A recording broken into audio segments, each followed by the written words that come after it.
Bismillahirrahmanirrahim. Assalamualaikum warahmatullahi wabarakatuh. Selamat datang kembali di channel Majalah Sahid, Majalah Suara Hidayatullah, Jaringan Masyarakat Bertauhid bersama saya Sirajuddin Muslim dalam program spesial talk show bersama Perguruan Tinggi Hidayatullah, masih dengan tema mengapa harus kuliah di PTH atau Perguruan Tinggi Hidayatullah.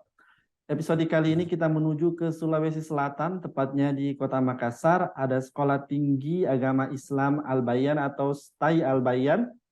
Telah bergabung bersama kami Ustadz Abdul Qadir Mahmud, Ketua dari STAI Al-Bayan. Assalamualaikum Ustadz. Waalaikumsalam warahmatullahi wabarakatuh.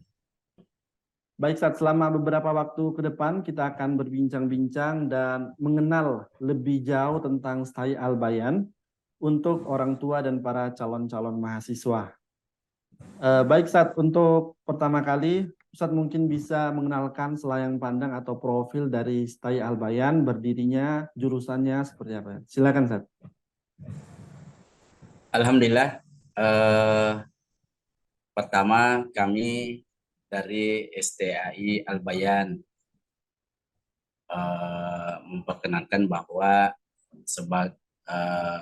sebagai sebuah perguruan tinggi dalam lingkup Hidayatullah itu adalah merespon keinginan dari DPP dalam hal ini Dewan Pengurus Pusat Hidayatullah yang mensyaratkan bahwa semua kampus utama, kebetulan Makassar ini merupakan kampus utama Hidayatullah untuk mendirikan perguruan tinggi atau sekolah tinggi. Maka kita alhamdulillah bergerak mengurus kurang lebih setahun, dan 2 tahun lalu alhamdulillah kita sudah mendapatkan izin dari Kementerian Agama, baik institusi maupun program studi. Dan kita alhamdulillah langsung disetujui 3 program studi. Yang pertama adalah program studi pendidikan guru madrasah ibtidaiyah atau setara dengan PGSD. Yang kedua, program studi tadris matematika untuk menyiapkan guru matematika. Dan yang ketiga adalah program studi ekonomi syariah. Gitu ya. Sebenarnya awalnya kita secara eksklusif mempersiapkan perguruan tinggi ini untuk para kader-kader Hidayatullah. Tapi kemudian kelihatannya ini akan bergeser bahwa kita ini menjadi perguruan tinggi yang insya Allah inklusif, terbuka, bukan hanya untuk kader Hidayatullah.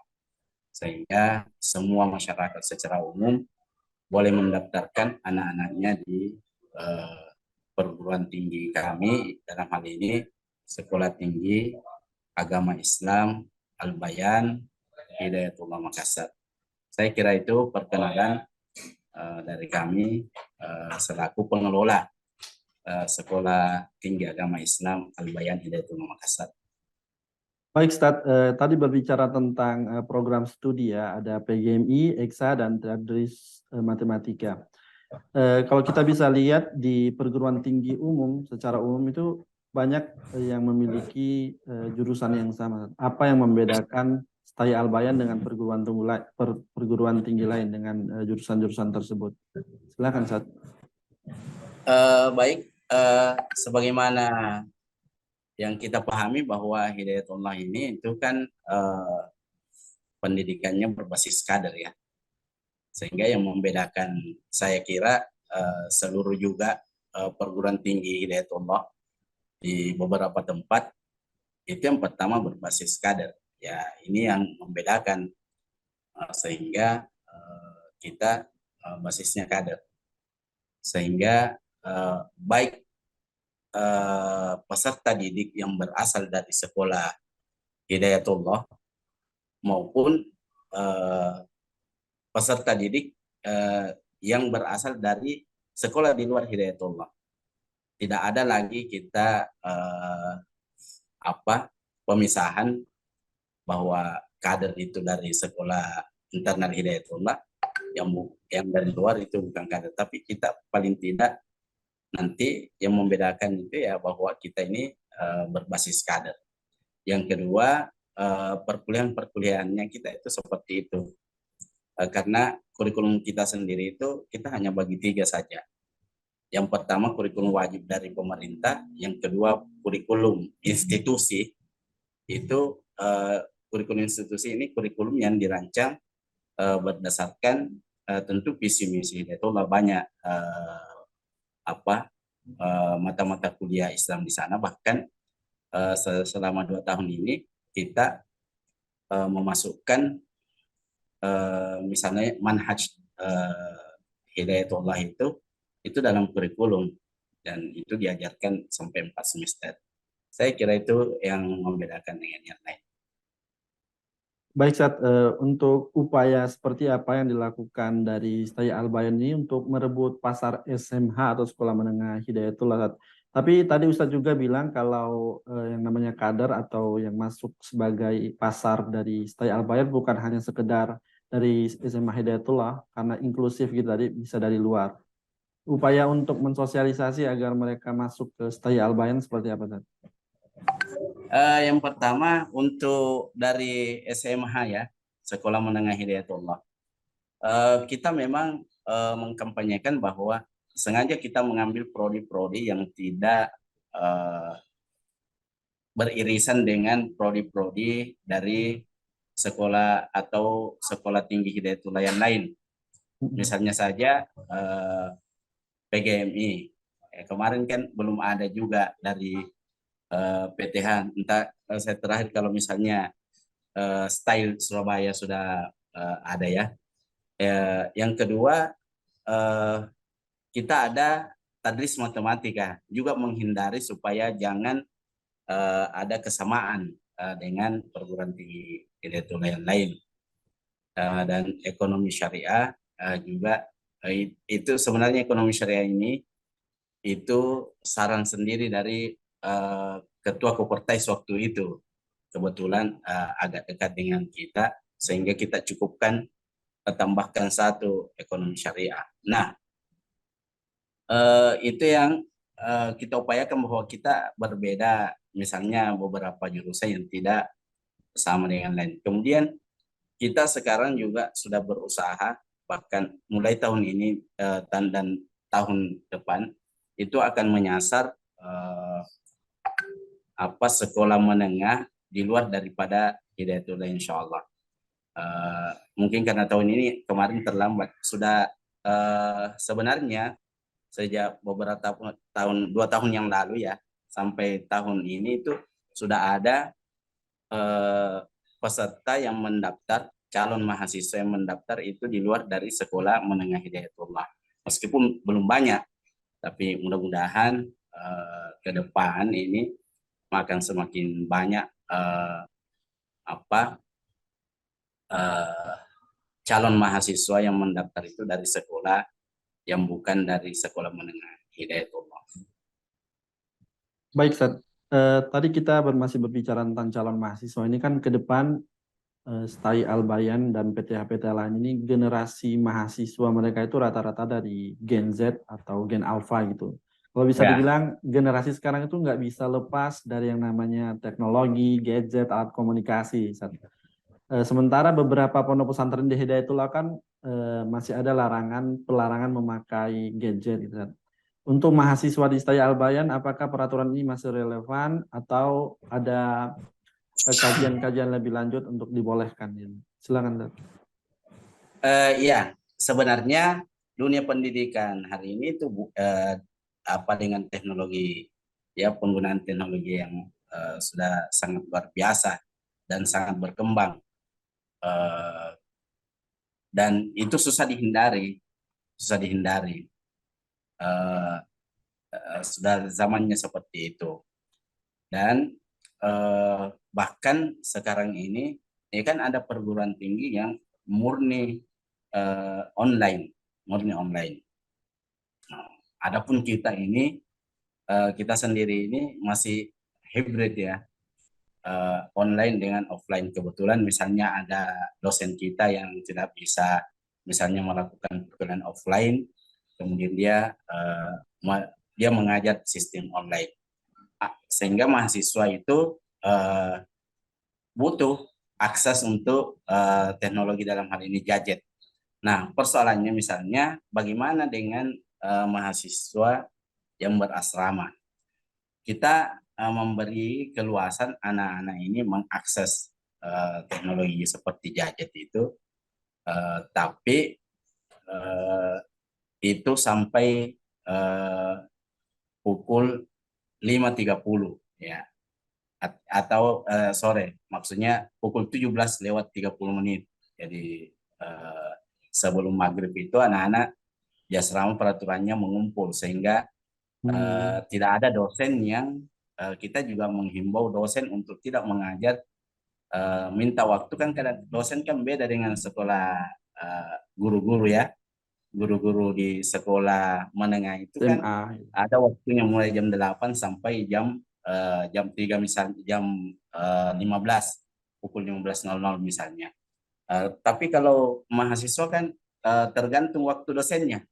Sehingga kita menghimbau dosen untuk tidak melakukan perkuliahan di malam hari, supaya mahasiswa ini akan mengikuti aturan dan memang ini pekerjaan berat ke depan ini, dan ini saya kira perlu dicari jalan keluarnya, karena bukan hanya sebenarnya bagaimana dosen, memang bukan hanya bagaimana anak-anak dilarang mengakses teknologi seperti gadget, tapi memang saatnya sekarang ini banyak perkuliahan itu yang membutuhkan teknologi. Misalnya dalam menulis, kami sendiri misalnya di STAI Albayan itu, mahasiswa tidak lagi misalnya membuat makalah-makalah, tapi kami sudah mulai semester 2 itu kami sudah membiasakan mahasiswa itu menulis artikel ya, yang sebisa mungkin andaikan bisa akan kita submit ke rumah jurnal, sehingga mau tidak mau anak-anak itu harus akrab dengan teknologi seperti itu. Nah, tinggal bagaimana cara mengaturnya supaya jangan juga terlalu bebas seperti itu. Sebelum kita lebih lanjut nih masih tentang kuliah online. Setahu saya Albayan ini kan masih baru gitu. Juga Ya, mengalami ketika awal-awal itu mengalami masa-masa ketika zaman corona. Gimana ketika ya. itu perkuliahannya? Uh, kita perkuliahannya tetap hybrid, karena kan ada anak-anak di asrama aman, karena tidak kemana-mana. Terus anak mahasiswa yang belum sempat misalnya datang ke pondok, itu kita melakukan perkuliahan. Jadi uh, perkuliahan ini waktu itu blended ya, sebahagian ada di di kampus dan sebahagian lagi ada di tempat mereka. Dan sampai hari ini dalam keadaan waktu-waktu tertentu mereka ya bisa melakukan perkuliahan itu. Misalnya ada urusan keluarga yang tidak bisa sama sekali dia tinggalkan, boleh dia pergi, tapi dia mengikuti perkuliahan secara online. Kemudian saat untuk kegiatan mahasiswa saat dari ekstra sampai dengan dewan mahasiswa seperti apa saat untuk kegiatan mereka Eh, sehari-hari?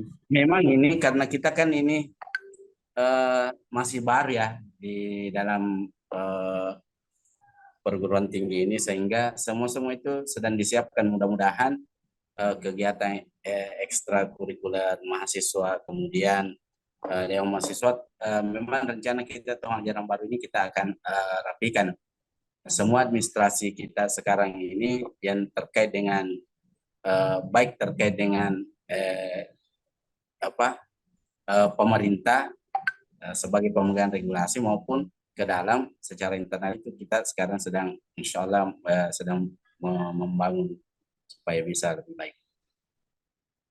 Kemudian saat tentang output atau kadar alumni nanti seperti apa saat skill yang mereka harus punya ketika diterjunkan ke masyarakat? Alumni Eh, idealnya Stay Albayan seperti apa gitu. ya, yang pertama kita alumni itu intinya mereka bisa menjadi tenaga yang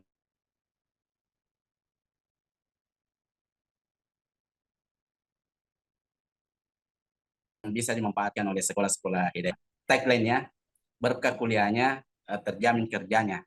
Jangankan kalau sudah selesai ya sebagai sebuah produk sekolah tinggi, masih kuliah saja anak-anak kita itu kita sudah kondisikan kan dia berada di sekolah-sekolah hidayah itu lah ya, seperti di pondok di Makassar itu mereka ada di kampus dan pada waktu-waktu tertentu mereka itu menjadi guru pendamping, membantu guru-guru sekolah dasar di situ untuk mengajar sehingga sebelum selesai pun mereka sudah terbiasa mengajar. Jadi kalau dia sudah selesai ya memang sudah dia latihan gitu dari awal dan kita harapkan seperti itu. Begitupun dengan misalnya ekonomi syariah, ya sebelum mereka juga sudah mereka dibiasakan, misalnya kan kebetulan di depan kampus itu ada Baitul Mal Hidayatullah, ya mereka menjadi relawan lah di di BMH itu. Saya kira begitu. Ustadz, kemudian tentang penugasan atau amanah setelah mereka lulus, apakah seperti perguruan tinggi Hidayatullah lain ditugaskan ke daerah-daerah? Ya, insya Allah tahun 2025 itu kita melakukan eh, apa penamatan ya, Wisuda. itu sudah pertama dan kita akan berkoordinasi baik DPW maupun DPP untuk penugasan ini. Memang ada dari di awal beberapa tenaga-tenaga kita perjanjiannya dengan apa DPD Hidayatullah daerah itu untuk dikembalikan. Tapi pengembaliannya memang pengembaliannya seperti itu sesuai perjanjiannya, tapi kan tetap sesuai regulasi Dikti Hidayatullah ya, bahwa mereka di SK-kan oleh lembaga dan bukan pergi sendiri seperti itu.